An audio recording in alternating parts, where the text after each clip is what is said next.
Família indo embora, se perdendo no mundo. E nós vamos falar sobre crise, algumas crises que enfrentamos na família. Na verdade, essa palavra crise, ela é bem conhecida nossa, porque se tivéssemos de tratar sobre crise dessa noite, o nosso país, ele vive desse contexto de crise. A crise na saúde, a crise na educação, a crise na política, a crise na igreja e a crise na família, principalmente. Mas eu quero levar você ao texto de Jeremias, capítulo 10. Apenas o versículo 20.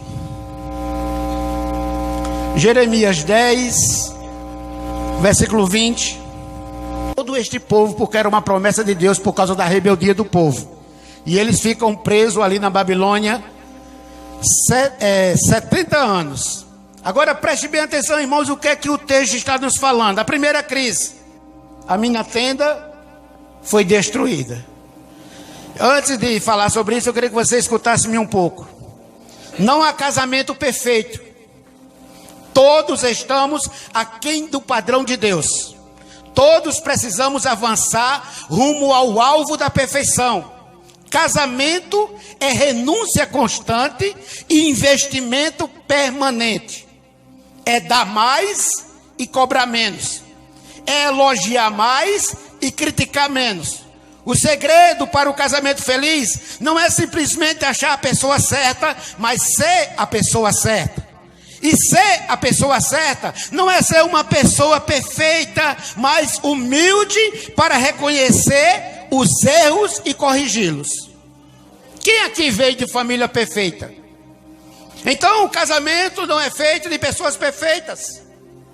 A gente precisa entender isso. O casamento pode ser uma antessala do céu ou o porão do inferno. Você pode transformar a sua casa num pedacinho do céu, ou você pode transformar ela no jardim do inimigo. Desde como você leve Deus a sério na sua casa. Desde como você decida honrar a esse Deus e pedir para que esse Deus governe não só a sua vida, mas toda a sua casa. E isso, irmãos, não é fácil. Porque temos uma natureza pecaminosa, o nosso eu, muitas das vezes, quer se promover, quer se colocar. E a gente precisa pedir para Deus, em seu Santo Espírito, dominar, controlar, subtrair todo o nosso eu, para que Ele venha a ser glorificado. Paulo, quando ele escreve aos Colossenses 2:20, ele diz: não vivo eu, mas Cristo vive em mim. Esse é o nosso maior desafio. É deixar Ele viver. Não é simplesmente pelo fato de dizer: eu aceitei Jesus, eu sou crente. Ei, você tem uma natureza pecaminosa, então deixa Cristo viver da sua vida. Ou seja, deixa Ele guiar você, orientar você, direcionar você, caminhar com você. Nem para isso, irmão, a gente não pode fazer nada sem antes consultar ao Deus da nossa vida. A palavra de Deus tem princípios que se obedecidos, podem trazer uma vida maiúscula e abundante para o casal. Entretanto, irmãos, se temos apenas a Bíblia, se temos apenas o nome de crente, se apenas vemos a igreja uma vez na semana, querido, isso é a indicação de que você não está levando Deus a sério. Hoje, em uns dias, a gente está vivendo tempos onde as pessoas tem mais acesso ao celular do que às escrituras. Não estou dizendo que o diabo é coisa do diabo, não. Não. A tecnologia, ela veio para ajudar. Mas Paulo diz: tudo me é lícito, mas nem tudo convém. Tudo me é lícito, mas não me deixarei dominar por coisas semelhantes a estas. Então, meu irmão, tudo que vem, o celular, por exemplo, é um instrumento maravilhoso, mas você não pode deixar se dominar pelo celular. Você não pode ter mais prazer no seu celular, no seu WhatsApp, nas suas redes sociais, enquanto que as escrituras, ela vai te nortear, ela vai te guiar, ela vai te santificar, ela vai te preparar, ela vai te dar sabedoria. Uma mulher sábia, ela edifica a sua casa quando ela é uma mulher da Bíblia, quando ela traz para seus conceitos, para a sua vida, princípios bíblicos. O marido, ele vai amar a sua esposa como Cristo amou a igreja, se ele for cheio do Espírito Santo de Deus. É o contexto lá de Efésios capítulo 5, versículo 18. Antes do 25, Paulo Paulo está dizendo, enchei-vos do Espírito. Um casal, irmão, que não é cheio do Espírito, é o casal problema. Paulo vai dizer, as mulheres sejam submissas. Ela só é submissa se for cheia do Espírito. Vai dizer que o marido deve amar a esposa como Cristo amou a igreja. Ele só vai amar essa esposa desse jeito se ele for cheio do Espírito. Vai dizer lá no capítulo 6 que os filhos devem honrar aos pais para que os seus dias sejam prolongados na terra. Eles só vão fazer isso se forem cheios do Espírito Santo. Então vamos lá. Jeremias, ele nos dá a indicação de uma primeira crise que está acontecendo em Judá. Ai de mim, por causa da minha... Versículo 20. A minha tenda foi destruída. É a crise da derrota. A minha tenda foi destruída. Atos capítulo 16, versículo 9 vai dizer assim: à noite sobreveio a Paulo uma visão, na qual um varão macedônio estava em pé e lhe rogava, dizendo: passa a Macedônia e ajuda-nos. O que é isso? Isso é um clamor que está vindo da terra. Querida, a Bíblia fala de 3 clamores. Um vem do inferno, um vem da terra e outro vem do céu. O do inferno é aquele que você vai ver Lázaro e aquele homem rico, e aí ele falando com o pai Abraão, e o pai Abraão, ele está lá no céu, ele está no inferno, e ele pede: pai Abraão, mande alguém à minha casa, porque eles precisam ouvir as palavras de Deus. E pai Abraão vai dizer: eles têm a igreja, eles escutem a igreja. Aquele camarada, enquanto esteve na terra, não deu ouvido à palavra de Deus, e agora está lá no inferno clamando para que Abraão ou o próprio Deus mande alguém lá na casa dele. Esse é um clamor que vem do inferno. O outro vem do céu, é lá em Isaías capítulo 6. Depois que Deus trata com a vida de Isaías, ele ouve uma voz no versículo 8 dizendo: a quem enviarei? Quem há de ir por nós? Esse clamor vem do céu. Mas esse aqui, irmão de Paulo, ele vem da terra.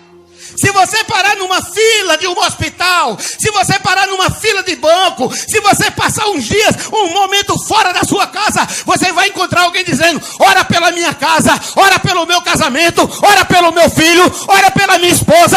Ah, meu irmão, é a crise da derrota, é um clamor que estamos vivendo da terra, amados. Não precisa você ir muito longe não, para alguém perto da sua casa está passando uma luta terrível no seu casamento. O marido já foi embora faz tempo.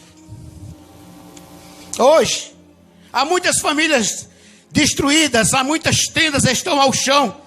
Geralmente isso acontece dentro de nossas comunidades, quando desprezamos ou não valorizamos os princípios de Deus para a família. Em Mateus capítulo 7, versículo 24 ao 27, Jesus vai dar exemplo de 2 tipos de casa.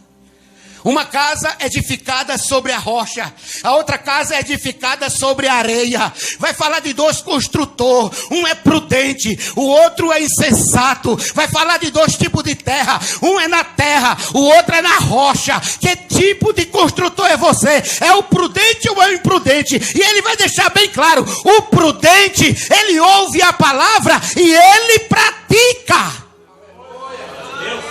Ele não simplesmente escuta aqui e deixa sair por aqui. Não, ele pega essa palavra, ele guarda, ele se alimenta, ele se fortalece com ela. Ele chega em casa dizendo para a esposa, dizendo para os filhos: meus filhos, minha amada, nós temos um princípio da parte de Deus para ser obedecido e não vamos abrir mão dele.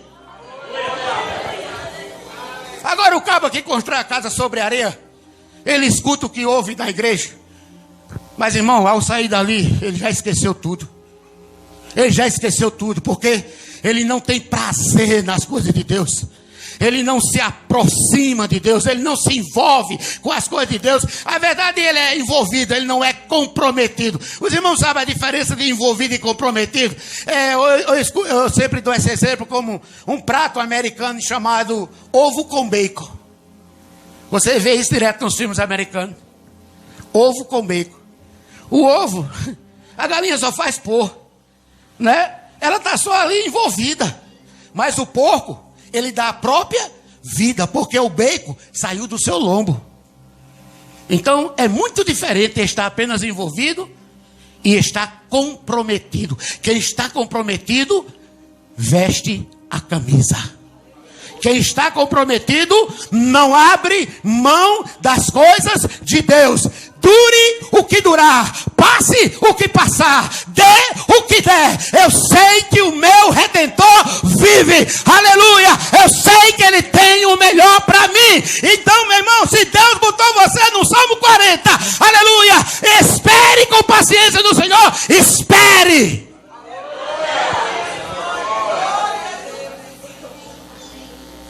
Jesus, ele é batizado. E dos céus ecoa a voz do Pai dizendo: este é o meu Filho amado, em quem me comprazo. A Bíblia diz que ao sair daquele batismo, pastor, ele é levado pelo Espírito para o deserto. E ele passa 40 dias, irmãos, sendo tentado pelo diabo no deserto. A Bíblia não relata, mas Jesus não passou apenas 40 dias jejuando, ele passou 40 dias orando. Ele era um homem de oração. Mas eu quero dizer para você, irmão, oração não afugenta diabo. Oração lhe fortalece para quando o diabo vir com as suas artimanhas, aleluia, você está firme na presença dele. Depois de 40 dias a Bíblia diz que ele teve fome. E é nesse momento que ele mais necessita que o diabo chega e diz: transforma essas pedras em pães. Jesus, ele não procura uma arma humana. Jesus, ele não procura recursos do mundo. Ele vai para aquilo que ele tem. Ele vai para aquilo que ele aprendeu. E ele volta para o diabo e diz: Satanás, está escrito, aleluia, nem só de pão viverá o homem, mas de toda a palavra que sai da boca de Deus. O que é que Jesus está dizendo? Se o meu pai me sustentou esses 40 dias no deserto, por que não me sustenta mais uns dias para frente? O mal dos irmãos, sabe o que é? É que você quer transformar pedra em pão. Tem muita gente se dando mal, porque vai nessa ideia de transformar pedra em pão. Ei, Jesus era filho de Deus. Ele poderia dizer: ei, pedra, transforma-se em pedra comestível para mim me saciar. Mas ele disse: não, eu espero a vontade do meu Pai. E aí você vai ver no versículo 11 de Mateus capítulo 4. Quando o diabo sai, vem quem? Vem quem? Os anjos. Aleluia.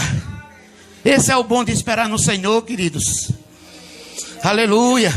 Eclesiastes capítulo 9, versículo 2, ele diz: tudo sucede igualmente a todos, o mesmo sucede ao justo e ao perverso, ao bom e ao puro, ao impuro e ao que julga e ao que se santifica, ao que se sacrifica e ao que não se sacrifica. Ou seja, não é porque você é crente que você é diferente daquele que não tem. O rio, quando ele desce para a casa da rocha e desce para a casa onde está a areia. A tempestade, ela chega na casa do crente, na casa daquele que teme a Deus e na casa daquele que não teme a Deus. Tem muito crente hoje desempregado. Não é só você não, porque o vento, quando ele vem para toda casa. Agora, quem é que vai ficar de pé? É quem está na rocha.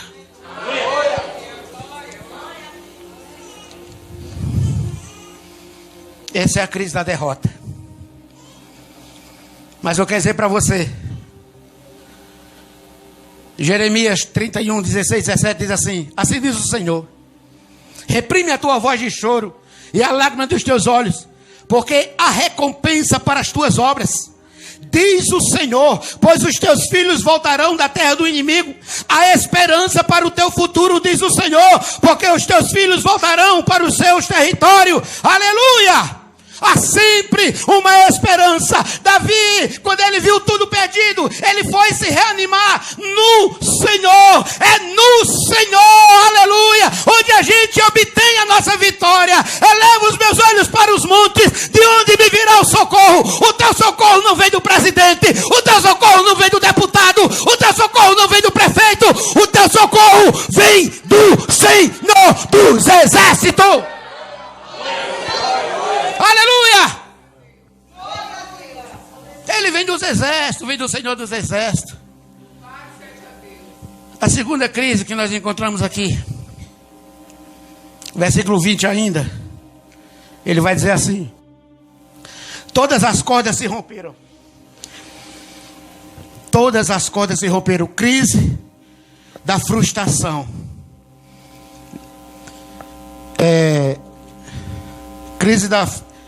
A crise do desânimo, irmãos. Das emoções. Perdão. A crise das emoções. Todas as cordas se romperam. Escute isso. Uma tenda bem firme, ela precisa de cordas bem firmes para suportar os ventos fortes. Então, eu escolhi 3 tipos de cordas aqui que precisa estar bem amarrado no nosso lar. Primeiro, aceitação. Aceitação. Quem ama, cuida. É duro viver dentro de um lar onde não somos percebidos. O primeiro mandamento da palavra é amar a Deus sobre todas. Não é uma opção, é um mandamento. Ou seja, Deus, Ele quer ser aceito. Ele não está pedindo licença não, Ele está dando uma ordem. Aleluia. E a gente passa muito por isso dentro de nossas casas. A crise de aceitação. Você começa a namorar, você não vê defeito na pessoa. Você quando começa a namorar, você anda quilômetros com ela. E aí casa. E aí depois, irmãos, o nosso corpo vai sofrendo uma transformação. Irmãos, olhe para mim, a beleza em mim, pelo amor de Deus. Não é não. Eu sempre digo à minha esposa, eu brincando com ela. Eu digo, minha filha, quando eu comecei a namorar com você parecia um espanador, só tinha cabelo. Mas eu enchi. Hoje ela está bem cheinha. E eu louvo a Deus por isso. Queridos, é por não se aceitar que a gente está vivendo um tempo hoje ególatra. O Deus, onde o corpo das pessoas está sendo o seu Deus. As pessoas estão insatisfeitas com Deus, estão insatisfeitas consigo mesmo. Enquanto você não estiver satisfeita com Deus, você jamais ficará satisfeita em si mesma. Aleluia. A gente vê aí, irmãos, uma multidão de mulher morrendo, fazendo lipo, fazendo aquilo, tirando daqui, botando dali. Meu amado, isso é crise, irmão, de aceitação, meu amado. Mas acima de tudo, isso é uma crise espiritual. Quando você sabe quem é Deus, quando você se reconhece que é filha de Deus, aleluia, você se ama. Oh, louvado seja o nome santo do Senhor. E é muito isso que está faltando dentro dos lares. A gente aceitar uns aos outros, porque ninguém é perfeito. Ninguém é perfeito. Só Ele. Lá em 1 Coríntios 7, 33 e 34 diz: o que se casou, cuide das coisas do mundo, como agradar a esposa. Eu fico beijo, irmão, sabe como? É quando eu vejo um casal e o marido, ele se dá muito para a casa da mãe. Meu filho, você passou a semana todinha trabalhando. Eu pensei que você ia ficar. Não, fica aí, eu vou ver minha mãe. Ei, primeiro lugar é a tua esposa. Primeiro lugar é o teu marido. Esse negócio de mamãe fica para depois. É incrível, a gente passa como pastor. A gente vê isso muito na igreja. Pastor, ore por mim, para Deus mandar a minha Rebeca, para Deus mandar o meu Davi. Aí quando Deus manda o Davi, quando Deus manda a Rebeca toma o lugar do marido, o Davi toma o lugar do marido, a mulher o tempo todo agarrado com o menino, não solta o menino para nada, o pobre do marido fica voando, perdido, doido pelo um cheiro, doido pelo abraço, e a mulher agarrada com o menino, ainda à noite vai levar o menino para a cama, bota o menino no meio do joelho, já começa separando. Eu sou de um tempo, irmão, onde a gente tirava foto, era minha mãe aqui, meu pai aqui, os filhos nas pontas. Hoje é os filhos no meio, bota o pai lá para a ponta e a mãe lá para a outra.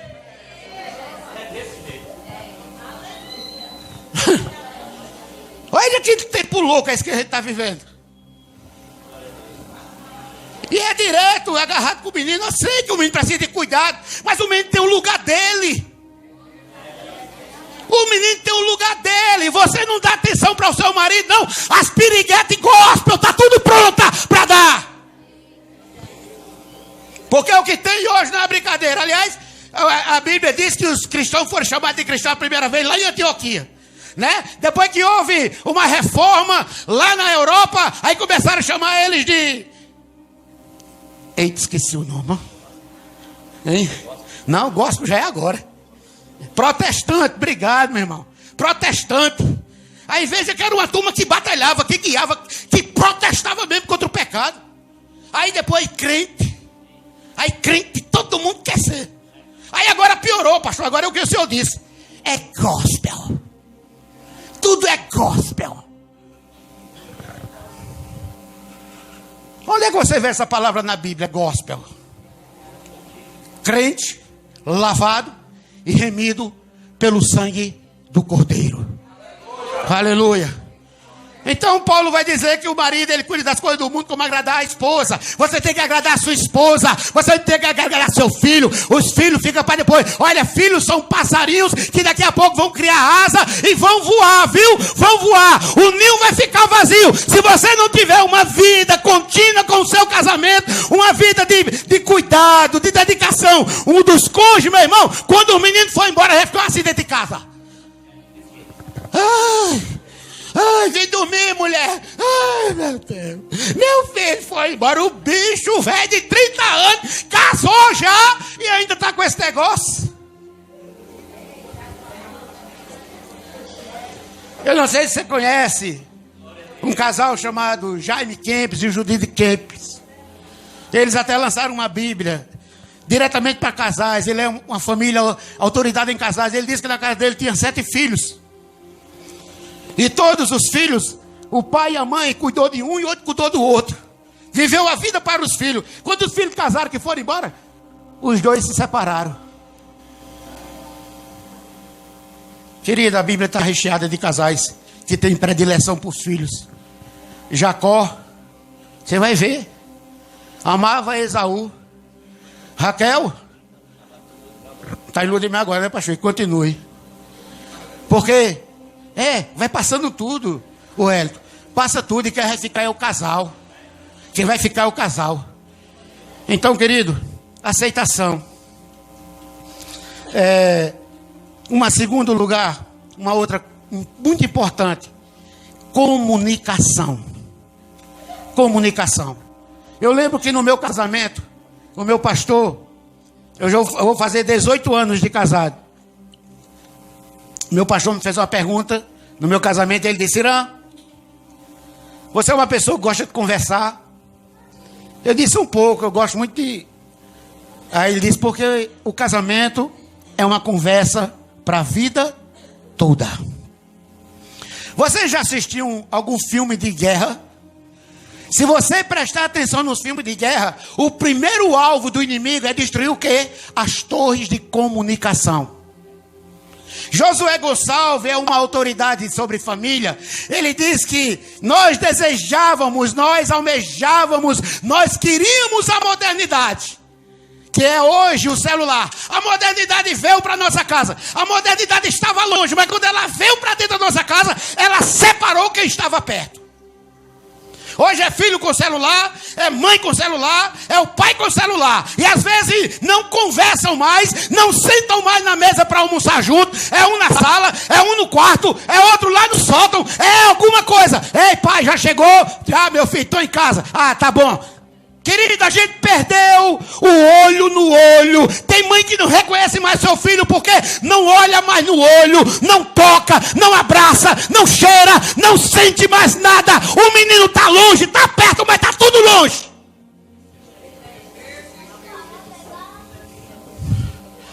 Queridos, eu trabalhei numa loja aqui em Campina Grande. Fiz seminário e passei 10 anos naquela loja. E daqueles 10 anos, uns 6 anos casado. Eu chegava de lá de 8 e às vezes saía de 12 da noite. Então eu quase não tinha vida de casado. Deixava minha esposa na casa da mãe dela lá no Zé Pinheiro. Às vezes eu estava tão cansado que não dava para ir buscar ela, que eu moro lá no Rocha. E às vezes eu ia dormir sozinho. No outro dia, quando eu saía da loja e saísse um pouco mais cedo, ia buscá-lo. E aí Deus nos levou para pastorear na cidade de Souza. E nos tirou do secular e colocou só para o ministério.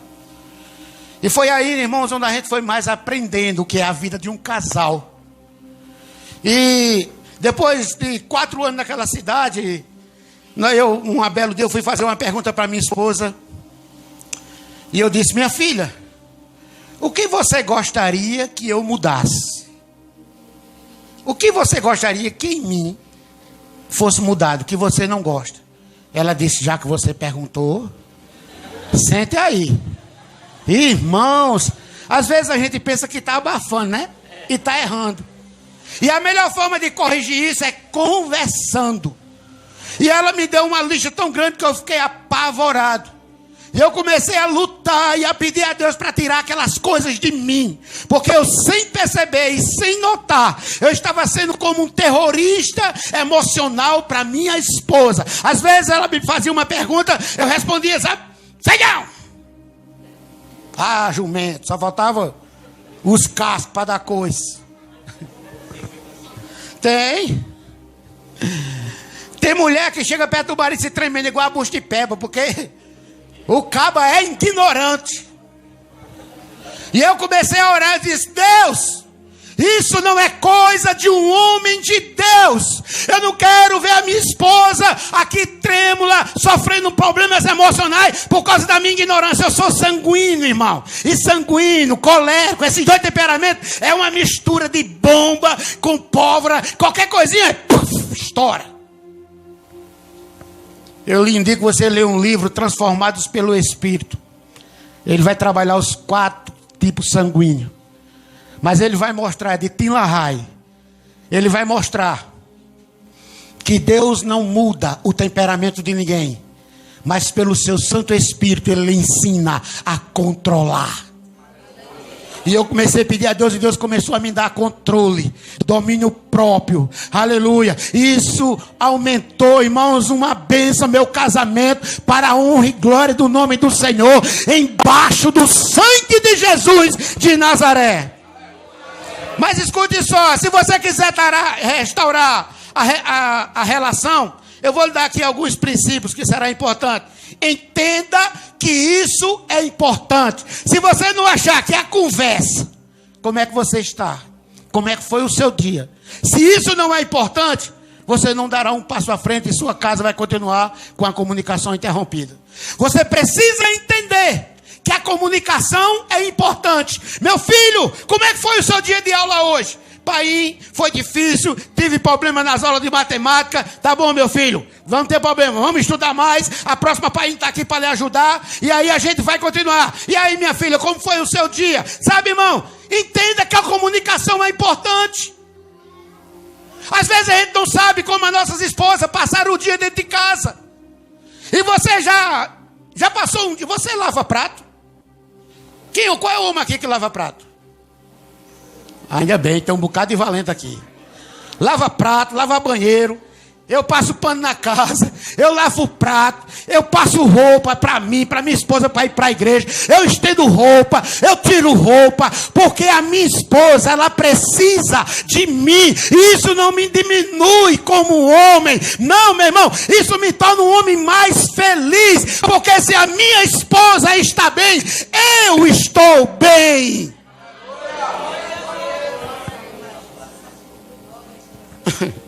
Segundo, primeiro, entenda que a comunicação é importante. Segundo, comece por você.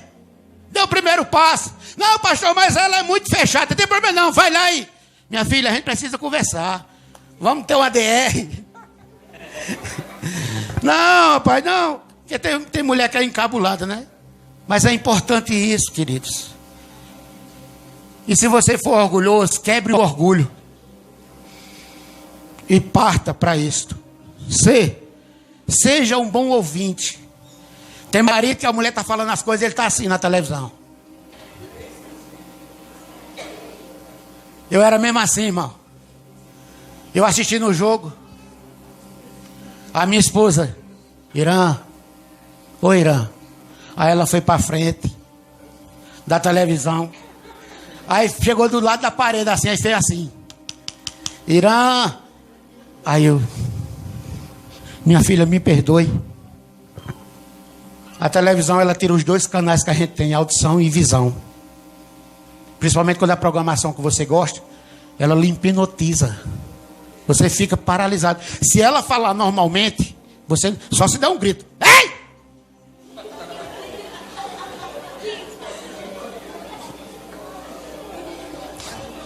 Eu disse, minha filha, me perdoe.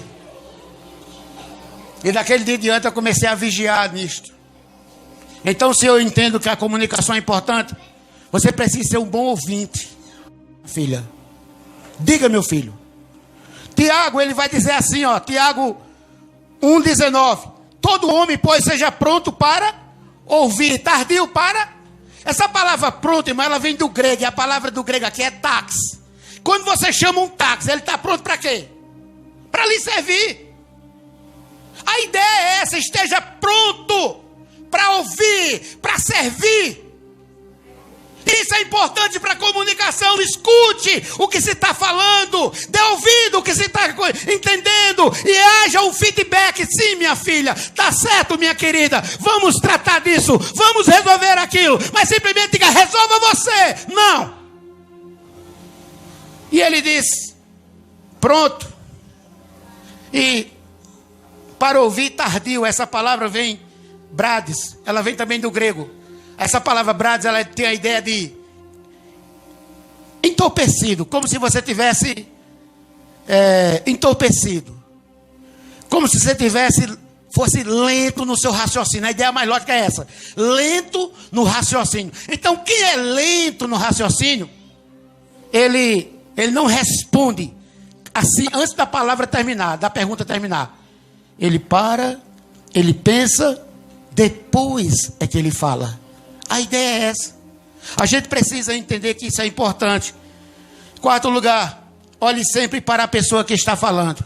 Tem coisa pior que você está falando com uma pessoa e ela está fazendo outra coisa. Pode dizer, estou lavando os pratos, vai falando aí. Pare, olhe e dê atenção. Não é qualquer um não, é sua esposa. Não é qualquer um não, é o seu esposo. É o seu lar. É o diabo que está à porta tentando destruir. Ele faz qualquer coisa. Às vezes nenhum tem tempo para o outro. Aí eu comparo isso, sabe o que, irmão? A Naamã.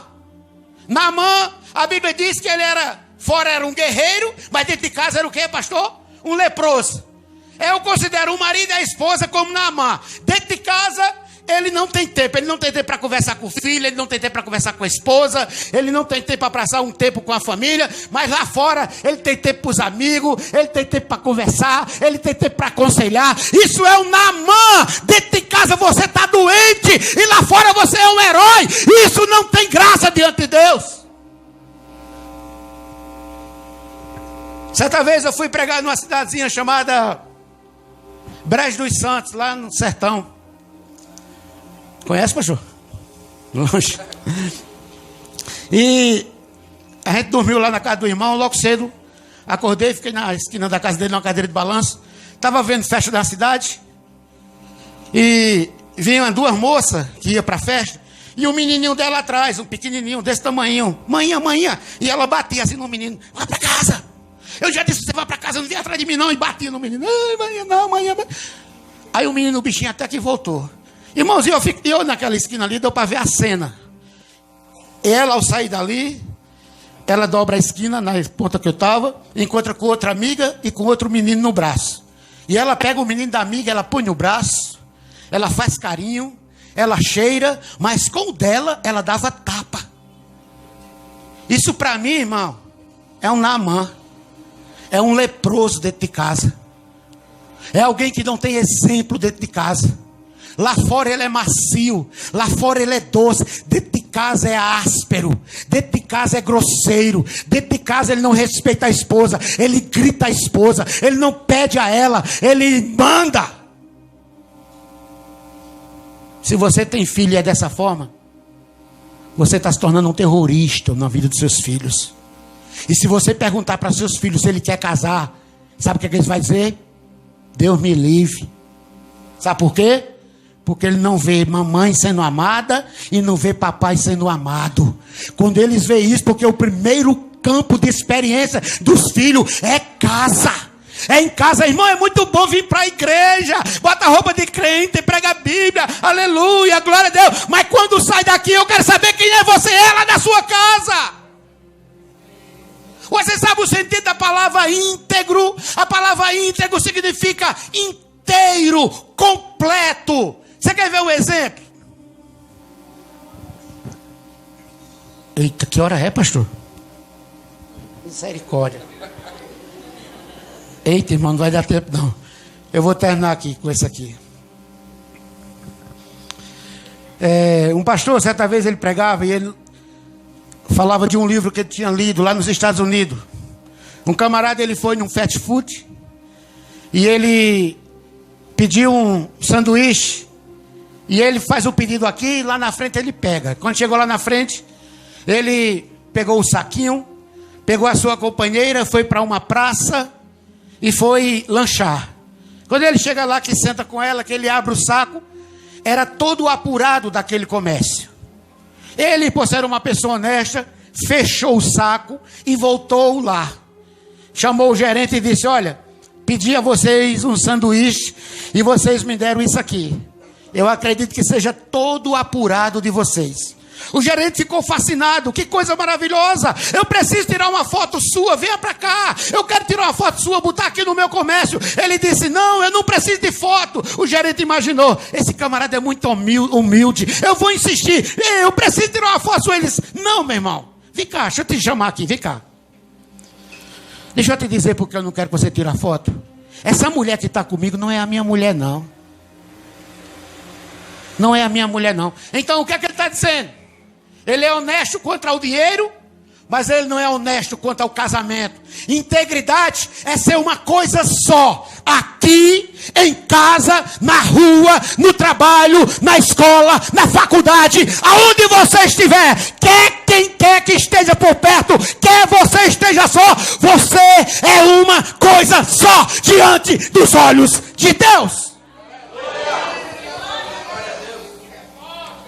Não vai dar tempo de terminar não, irmão. Quero pedir perdão. Ô, glória.